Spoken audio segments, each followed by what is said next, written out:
All right, take two. Welcome to Critical Weight Theory. So, this is an experimental concept. I'm basically going over my stand up comedy routine because I'm attending a sort of silly little open mic event tonight, and I'm going to perform stand up there. And I've done this before in the past, so it's actually not new to me. And yes, I am capable of getting people to laugh and all that kind of stuff. So, I'm not that worried about it, but I also just want to, go over what I'm going to say there, both for myself and for the podcast, because it's like a little bit of a behind the scenes type of thing. And it's a little bit strange because this normally is not that much of a humor podcast. I I frankly wanted to avoid doing a humor podcast because I think those can get a little bit stale, oddly enough. And I almost prefer the podcast to be a little bit more intellectual slash boring, as bad as that might sound. Um, but this time I'm going to be throwing that premise away, and I'm going to go over the jokes that I'm going to be telling tonight. And because I don't have an audience here, like right in front of me, the jokes are not going to be as good, and I'm basically just going to explain what I'm going to be saying. So I don't know who that actually appeals to, but let's get into it. So I'm going to start off by, making fun of the audience a little bit. I'm going to talk about how the previous time I did stand up, I did pretty well. I made people laugh, but there was one table that was just stubborn. It was full of these middle-aged white women, and the more I made other people laugh, the more horrified they actually looked at me. So I can use them as like a gauge for how good I'm doing, because if it's funny, they're going to have a terrified look on their face or something. They're going to be repulsed by it. And I can look at a table like that tonight perhaps and better understand how my jokes are landing out there. And another plan that I've got, I'm going to talk about boobs. That's right, it's a very innovative topic. And of course, very few comedians ever bring that up during their live performances. So I'm going to be one of those brave people entering that terrain. So basically, I'm going to talk about how I am a big boob guy. I prefer women who have larger ones, but I also don't want to, fit that male stereotype at the same time. It's like it's like such a cliche to be a boob loving dude. So but I will bring up how, you know, nevertheless, like if you are a woman who isn't stacked, you have to still bring something else to the table to make up for that lack of those things. And I'm gonna say, if you're flat as a pancake, you better come with some syrup. That's gonna be the joke. And then I'm gonna point out that, well, you know what?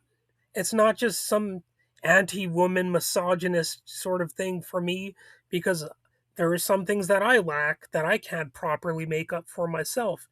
And I'm able to be attracted to women who aren't stacked, but they just need to have something extra. In my case, like, I think I have too much of that Garfield the cat personality, just like kind of low energy, mopey, maybe a little bit of that woe is me kind of vibe. And when people think about Garfield the cat, like, it's just the type of personality that women normally don't seem attracted to. I mean, think about it like this: if you imagine Garfield going at it, he's not going like, I hate Mondays, with that high energy bad boy kind of sex that women might be excited about. He's more like, I hate Mondays. Then that's sigh is going to be like the sound that he makes when he comes. And like, I've got too much of that Garfield vibe, and I think it's a turn off to women. And really, the only way you could rev Garfield's engine is if you have like a if you bring some lasagna into it, if you incorporate lasagna, you know, that might get him a little bit more jazzed up. But the problem is, what if Garfield takes that lasagna pan and he absconds to the corner with it, and he just starts picking out on lasagna? Where you're going to be like rubbing your hot little muff to that, I mean, well, you better have a food fetish at that point. And I mean, the problem is too, like, it's it's one of those things, like, what if Garfield gets done with the lasagna and he just falls asleep? You know, that's what a sex life would be like with a Garfield type personality. And I guess for all I know, Garfield's actually gay. I don't really know for sure. But whether you're jacking off or jilling off, you're probably not going to be turned on by Garfield, pigging out in the corner, eating lasagna, and then just falling asleep. Um, and I have to say that not every fictional character seems like they'd be a dull lay. They wouldn't be Dullsville in the sack. Like, think about Miss Piggy and Kermit. They're like a frog on hog frenetic fuckfest. They can't keep away from each other for very long. Now I know people say that Kermit and Miss Piggy are divorced, but I think that's just because they wanted the sex to be hotter. Divorce is something that is supposed to kill the sex life.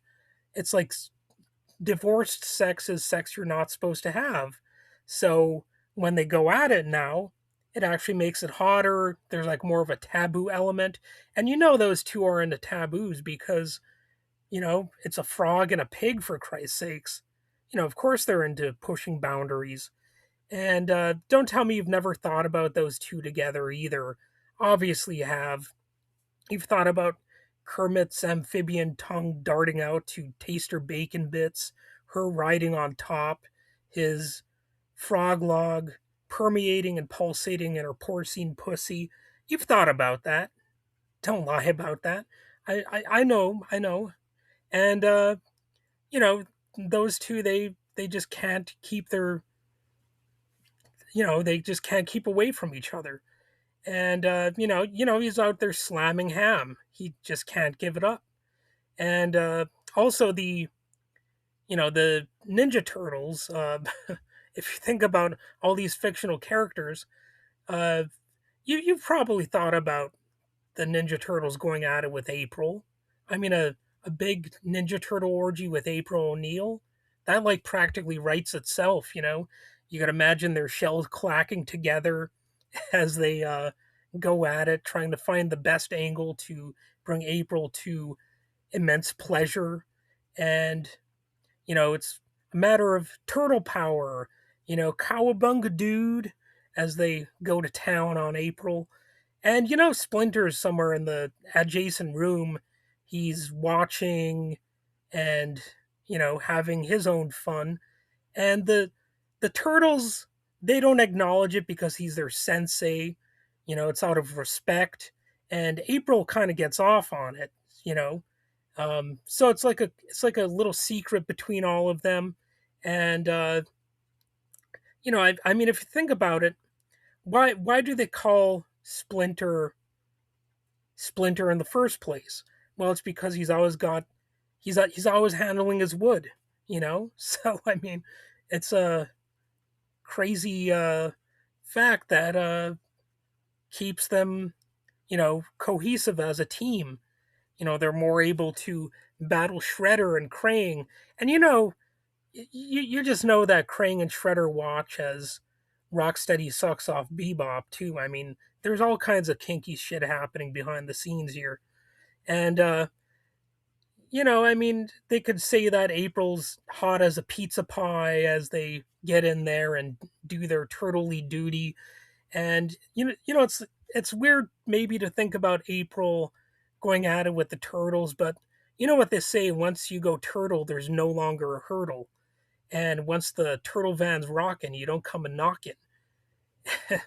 And On a more serious note, and putting the sex stuff aside for a second, I was such a Ninja Turtles fan when I was a little kid, and it even crossed over into other franchises that I was a fan of. So when it comes to A Nightmare on Elm Street 4, The Dream Master, it even somehow ended up being involved in that.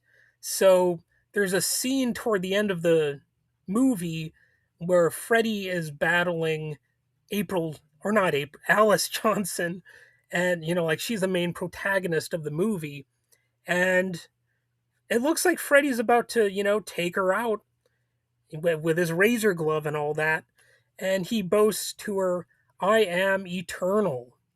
And my dumb little child brain, my Ninja Turtle obsessed brain, thought that he said, "I am the turtle."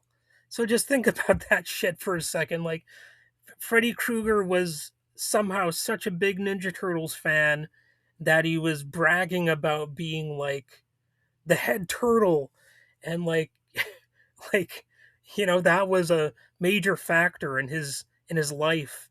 And I guess the funny thing about that is, if not Shredder, if Freddy Krueger had actually said that, Alice Johnson probably would have been too mystified to actually win that battle, and Freddy probably could have won. So I guess it's a good thing that the movie wasn't written as stupidly as my brain had imagined it. Um, but anyway, that's about it for my stand-up routine. It's supposed to be like 10 minutes or something like that. So it will be better when I'm there in front of a live audience, because here I'm just talking into my laptop. So I'm going to be a little bit neater, more polished. There's a little bit more pressure to not fidget and fumble with my words. And oddly enough, I'm like more nervous now than I will be later on tonight. I know that sounds like BS to say it like that, but it's actually true. Like, I'm more nervous talking into my laptop than I will be talking to the crowd. Anyway, let me know what your thoughts are, even though I don't necessarily need to know what your thoughts are, because I think this humor will be good enough. But anyway, let me know what your thoughts are anyway. And let me know if you want to hear more episodes like this, where I, test out my comedic skills or whatever. So, yeah, that's about it. Have a good one.